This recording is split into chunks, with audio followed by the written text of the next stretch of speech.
ওহ, এ সমভূমি, আজ তাপমাত্রা কত রে? জানি না ভাই, তবে মাত্রা ছাড়িয়ে গেছে। এই গরমে গায়ে ক্যাকটাস জন্মে গেছে। আরে তোর তো তাও জন্মেছে, আমারগুলো মারা গেছে। আরে আমারও মারা যেতে বেশি দিন নেই, সব খালবিল শুকিয়ে মোবিল হয়ে গেছে। কেন, বর্ষায় তো বেশ ভালোই জল আন্ডারগ্রাউন্ড করলি, কিছু ছাড়। হ্যাঁ, তো তুইও তো কত খনিজ সোনাদানা আন্ডারগ্রাউন্ড করে রেখেছিস, আমি কিছু বলেছি? আরে তো বল না, কত খনিতে কত পানি দিবি?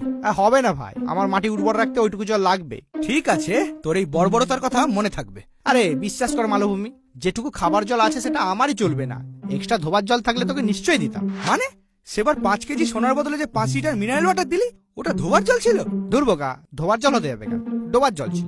শালা জল নিয়েও দুর্নীতি? হ্যাঁ, তুই শুধু আমার দুর্নীতিটাই দেখতে পাচ্ছিস, আর ওই মেঘ যে আমাদের ডোবা পুকুরের জল বাষ্প করে ওই পাহাড়ের কোলে ঢালছে, তার বেলা কে কার কোলে কি ঢালছে সমভূমি? কি মেঘা আপনি? হ্যাঁ রে, আমি। আমার নামে তো দেখছি খুব কুকথার কুয়াশা সৃষ্টি হচ্ছে। না না, কুয়াশা নয়, ধোঁয়াশা, অস্পষ্ট। তো কষ্ট করে স্পষ্ট কথাটা বলে ফেলো। তোদের কিসে এত ফাটছে?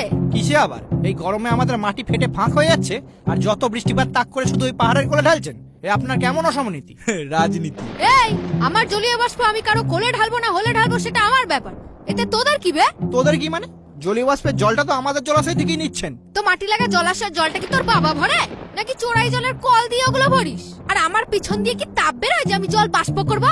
তাপ নিয়ে কোনো চাপ থাকলে সূর্যদার সাথে কন্ট্যাক্ট কর। ও বাবা, তাহলে তো হয়ে গেল। আমার একটা বন্ধু সূর্যদার একটু বেশি কন্টাক্টে চলে এসেছিল, এখন সে পৃথিবীর বৃহত্তম মরুভূমি সাহারা। হ্যাঁ, তাহলে দেখ, সাহারা হবি না বেসাহারা হয়েই থাকবি। আর এখানে এই গরমে আমি ঠিক ঘনীভূত হতে পারছি না।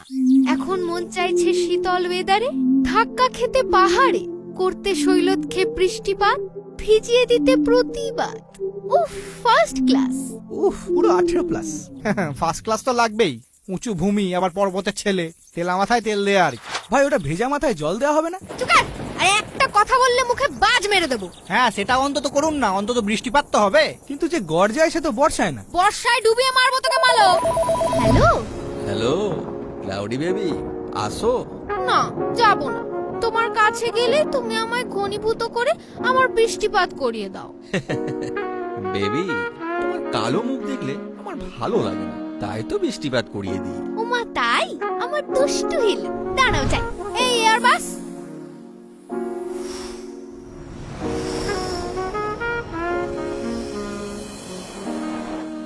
উফ, পুরো 18+। ওয়েদার তো পুরো ঘূর্ণিঝড় থেকে হর্নিঝড় হয়ে গেল ভাই। এসব ঝড়, বায়ু, হাওয়া সব সারা ঘূর্ণিপাত। শুধু সরকারি বিজ্ঞাপনে বলবে নিম্নচাপ হলে নিম্নলিখিত নাম্বারে ফোন করুন, 5 মিনিটে মেঘ তাড়িয়ে আনবো। মেঘ না গরু। অথচ সেই নিম্নলিখিত নাম্বারে ফোন করলে লিখিত ভাবেই বলা যাবে যে সে ফোন কেউ ধরবেন, আর ধরলেও 5 মিনিটের বদলে 5 দিন পরে কোনো সাদা মেঘ এনে বলবে রাস্তায় বৃষ্টি হয়ে গেছে, শুধু ঠান্ডা হাওয়া খাও। হ্যাঁ, এই আকাশে গুড়গুড় করে ওই আকাশে ঝরে, অসময় ঝরতে এসে ডুবিয়ে পেছন মারে। হ্যাঁ, মৌসুমী বাইকে দেখলি কেমন হিমালয়ের দিকে ট্যাক্সি সার্ভিস খুলেছে? হ্যাঁ ভাই, যদি আমরাও যেতে পারতাম রে। শুনেছি ওখানকার মেঘরা ভাই স্নোফল করে। একটু ওয়াটারফল দেখতে পাচ্ছি না, আবার স্নোফল।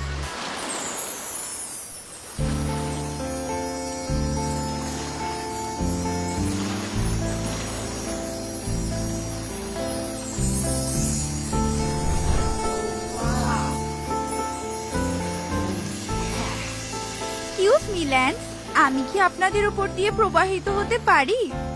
হ্যাঁ হ্যাঁ, নিশ্চয়ই। শুধু প্রবাহিত কেন, আপনি বিবাহিতও হতে পারেন। মানে?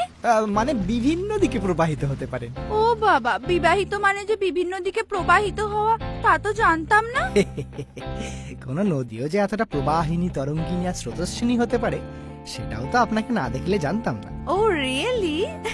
হ্যাঁ রিয়েলি ম্যাডাম, আপনার যা বরফ গলা জলে পুষ্ট ফিগার, একবার একে বেঁকে চলে ইনস্টাগ্রামে রিল দিলে আপনি আজকেই viral. Well thanks guys, but let me introduce myself. আমি অলরেডি একজন Instagram model and I have 3 million followers also. ও তাই নাকি? তা আপনার ইনস্টাগ্রাম আইডির নাম কি? আই থিংক নটি নদী নামটা আপনাদের সকলেরই সার্চ হিস্ট্রিতে পাওয়া যাবে। হ্যাঁ, আপনি নটি নদী? আরে ম্যাডাম, আপনার জলের স্রোত দেখেই তো এই গরমে জলের তেষ্টা মেটাচ্ছি।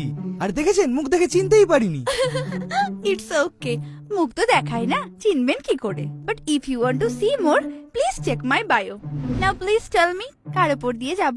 ম্যাডাম আপনি ওপর দিয়ে যাবেন বলছেন না, সমভূমির উচ্চতা তো মাত্র 300 মিটার, আমার উচ্চতা ওর থেকেও বেশি। শুনেছিলাম তুই ক্ষয়জাত মালভূমি, তার শিলার সাথে সাথে যে বুদ্ধিটাও ক্ষয়ে গেছে সেটা তো জানতাম না। নাহলে কেউ উপর বলতে উচ্চতা মনে করে। হ্যাঁ রে সঞ্চয়জাত সমভূমি, যেমন তুই আমার ক্ষয়ে যাওয়া পলিবালি মেরে নিজের বলে মনে করিস। এটা তোর নয়, প্রকৃতির দান, নিতেই পারি। হ্যাঁ, বংশটাই তো দানে চলছে, সালা ভিখারি। এই মেরে শিলা ভেঙে দেবো। আয় না আয়, মুখে বালি ছুড়ে মারবো। তুই আয় না, তুই আয় না, তুই আয়, Guys, তুই আয় না। প্লিজ আপনারা নিজেদের মধ্যে টেকটনিক প্লেটের কলিশন করবেন না প্লিজ, না হলে এক্ষুনি ভূমিকম্পে চারিদিক ফেটে ডিজাস্টার হবে। আরে ফাটুক ম্যাডাম, আপনার জন্য আমি ব্যবচ্ছিন্ন মালভূমি হয়ে যাবো। ম্যাডাম আমি আমার বালিতে লিখে দিচ্ছি, ভূমির ঢালের দিক থেকে আমার মতো পারফেক্ট ভূমি আপনি কোথাও পাবেন না। এবার আপনি ডিসাইড করুন, আপনিও শক্ত পাথুরে জমি দিয়ে যাবেন, না আমার নরম আদুরে ভূমিতে গা ভাসাবেন। কেন বে, আদর্শ তুই করতে পারিস? চারটা এই কি বললি? যা শুনলি তুই? ওকে ওকে, স্টপ স্টপ, আই ডিসাইডেড আমি দুজনের মাঝখান দিয়ে যাব। হ্যাঁ, মাঝখান দিয়ে? তাহলে ম্যাডাম দুটো শাখায় বিভক্ত হয়ে দুজনের ওপর দিয়ে গেলে ভালো হতো না? No, impossible. শাখা নদী সৃষ্টি করতে গেলে তো আমাকে আবার আপনাদের ভাষায় বিবাহিত হতে হবে, তাতে আমার ফ্লো আর ফিগার দুই খারাপ হবে। মাঝখান দিয়ে যেতে দিলে বলুন, না হলে আমার পানি প্রার্থীর অভাব নেই। আরে না না ম্যাডাম, আপনি যেখান দিয়ে খুশি যান, আপনার যৌবনের জোয়ার ভাটা ও বেটা মালভূমি জানবে কি করে? এমন করছিস যেন ম্যাডাম থেকে ওই জোয়ারে কতবার টেনে নিয়ে গেছে। You guys are so funny. তবে আমি কিন্তু খরস্রোতা নই যে শুধু টেনেই নিয়ে যাব, মুড হলে মাঝে মধ্যে ডুবিয়েও ছাড়ি। ম্যাডামও আমাদের সাথে ফ্লার্ট করছে। হ্যাঁ ভাটা, ফ্ল্যাট নয় ম্যাডাম, ফ্ল্যাটের কথা বলছে, বন্যা। আরে সে তো ভালোবাসার বন্যা। ম্যাডাম আপনি আমাদের মাঝখান দিয়েই যান, তবে ওর দিকে আবার বেশি বেঁকে বেঁকে যাবেন না, ওর নিচের মাটি খুব লুজ, আপনার থেকে অশ্বক্ষুরাকৃতি হত করে নেবে। এ কি নটি, নদীর পাশে তো সভ্যতা গড়ে ওঠে, তুমি এই অসভ্যতাটার মাঝে কি করছো? ও মম, আমি ম্যাপে দেখলাম এদের দুজনের মাঝে উপত্যকা করে গেলে মোহনাটা শর্টকাট পড়ছে, তাই এদিকে ফ্লো নিলাম। ওহ গুড, তাড়াতাড়ি যাও, সমুদ্র হয়তো তোমার জন্য উথাল পাথাল করছে। আর হ্যাঁ দেখো, যেতে যেতে আবার কোনো উপনাদ জুটিয়ে ফেলো না। আরে ডোন্ট ওয়ারি মম, তুমি এসো। Bye guys. বাই। এমন কলকলে মেঘের এমন টলটলে মেয়ে দেখলে বিশ্বাস হয় ভাই? মালো, মুখের গুহাটা বন্ধ কর। আজকে নদীর বিয়ে, আমার আবহাওয়া খারাপ করার চেষ্টা করলে মুখে বাজ মেরে দেবো। হ্যাঁ, নটি নদীর বিয়ে কার সাথে? কেন, তোদের উপকূলে আর কে আছে?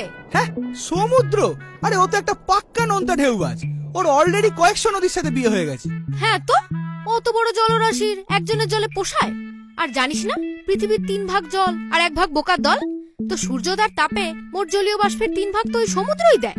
তাহলে আমরা যে বাকি জলীয় বাষ্প দিই তার 4 ভাগের 1 ভাগও কি আমরা ঠিকঠাক টাইমে ফিরে পাই? কি আর করবি বল, এটাই জলচক্র। কোনো জলচক্র নয়, এটা আপনারা সূর্যতার জলচক্রান্ত। যাক, বুঝেছিস তাহলে। আমি ভাবতাম তোর মাথাটাও তোর গুহার মতোই ফাঁপা। তবে বেশি লাফাচাপা করিস না, না হলে গরমে শুকিয়ে মারবো, বর্ষায় নদী ডুবিয়ে মারবে। ও আবার বড্ড বর্ষার জলে পুষ্ট। আচ্ছা, তার মানে আমাদের গতি নেই বলে তোমরা জল নিয়ে যা খুশি করবে, আর মাটির উপরে সব জলচক্রান্ত দেখেও আমাদের শান্ত থাকতে হবে, তাই তো?